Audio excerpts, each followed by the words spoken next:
বলি মদা খাইয়ে মাতালি আরে আমি কে তুই সাতালি গো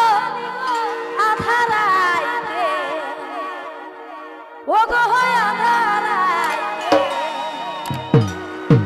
বন কুতা হাঁটু ছুলালি রে ইয়া ধারাইতে মানে এরা টুকু টুকু টুকু টুকু খাইয়ে নিয়েছে আর এখনো সামলাই ফিরছে না গিরে রুম দিকে এসে ঢুকিয়ে যাচ্ছে মদা খাইয়ে মাতালি আরে আমি কে তুই সাতালি গো আধারাইতে ও গো আধারাইতে ও তুই কুতা হাঁটু ছুলালি রে আধারাইতে